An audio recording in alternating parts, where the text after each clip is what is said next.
Nachoweza kueleza nini maoni yangu juu ya hizo no reforms, no election campaign zinazoendelea kwenye mitandao ya kijamii. Mimi naweza kuhakikishia tu ni kwamba ni wenzetu hao kukosa hoja. Ni wenzetu hao wamekosa hoja na sera ambazo zinaweza kuwapambanua kama chama cha siasa.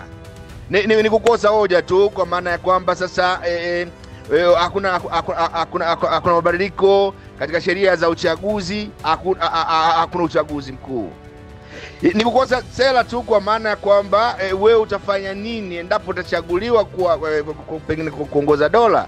Ni mambo ambayo wenzetu walishaondoka kwenye hiyo focus, kwa sababu kwanza ni watu ambao wao walimsusia mambo ya uchaguzi mkuu. Sasa unaposema tena kwamba no reforms, no election, kwa maana ya nini? Maana unasema hutoshiriki uchaguzi wenyewe na sheria zile zinazounda ile sheria ya tume huru ya uchaguzi mkuu ilikuwa inawataka masharti yake ni pamoja na kusaini kanuni za uchaguzi mkuu, jambo ambalo watu hao hawakufanya.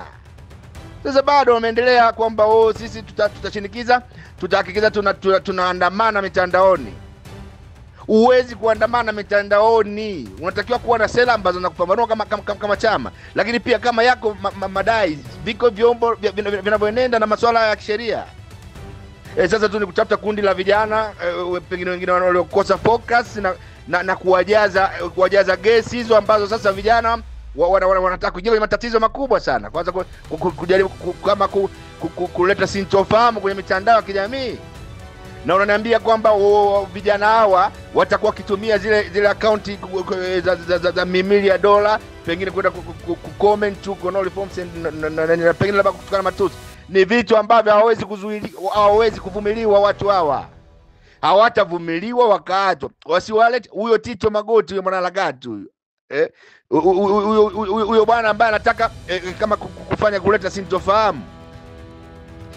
Aache biashara hizo za kupeleka watoto, kupeleka vijana wetu kwenye matatizo, kwa sababu pengine moja kwa moja atakuwa anawasababishia kuingia kwenye makosa ya jinai na makosa ya mitandao ya kijamii ambao sheria zetu ziko wazi tu.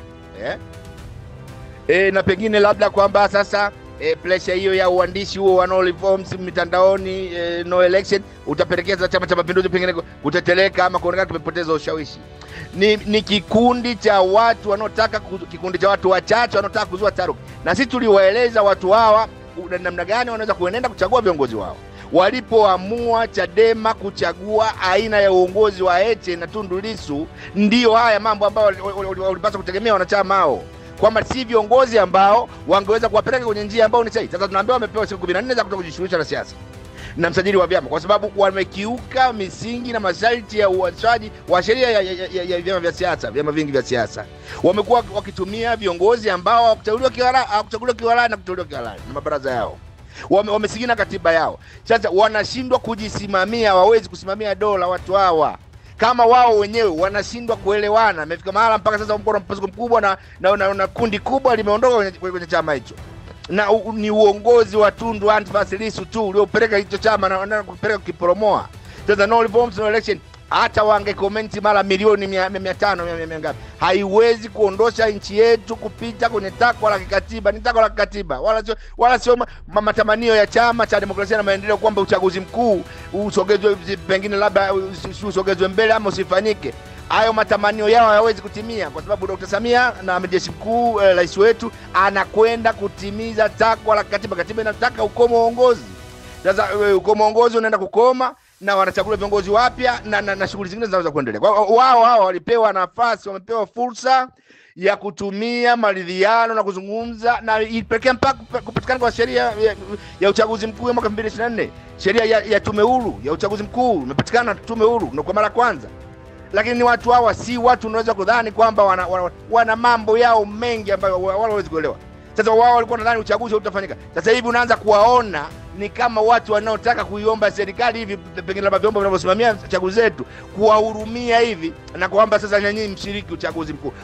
Walidhani wao kama wasiposhiriki uchaguzi mkuu basi nchi yetu haitashiriki uchaguzi mkuu. Jambo ambalo walikosea sana. Nadhani waliwaza vibaya sana. Kwa hiyo huwezi kusema kwamba uchaguzi hautafanyika kwa sababu sisi tuko pembeni. Wao ndio walioamua kuwa pembeni. Hakuna mtu aliyewatoa. wamejitoa kwenye mchezo. Sasa kama umejitoa kwenye mchezo alafu baadaye unaanza kulia na kutafuta huruma, uwezi kulia na kutafuta huruma kwa kwenda kucomment na hawa watu wote watapatikana tu. Wasiwapelekee vijana wetu wa vyuo kupelekea matatizo makubwa sana kwa kujaribu kwenda mitandaoni kuleta sitofahamu. Na mambo haya. Wao wamechagua kundi la kuto kushiriki uchaguzi mkuu, wenzao wataendelea kushiriki uchaguzi mkuu ambao wako tayari, wasubirie mwaka 2030 huko waendelee na shughuli zingine za siasa. Na tulijua tu chama hiki kuongozwa na aina ya uongozi mkuu wa juu ambao upo sasa, tulijua lazima watu hawa watakuwa wanajaribu kuendeleza harakati yao ya nyuma huko, si kujenga chama kisiasa. Ndio maana unakuta sasa wao kwa wao wamegawanyika kuliko unavyoweza kudhani. Wameondoka kwenye focus ya chama cha siasa kinachotaka kwenda kushika dola, chama kinachoweza kuwa na sera zinaweza kupambanua, lakini pia chama ambacho kinaweza kuaminiwa. Sasa wamefika mara hawajui hata wafanye nini. Hawajui hata wafanye nini. Sasa wamefika mara wanaanza kushawishi vijana twende tuka comment kule kwenye account za bunge, pengine si mahakama, pengine kwenye account za Ikulu.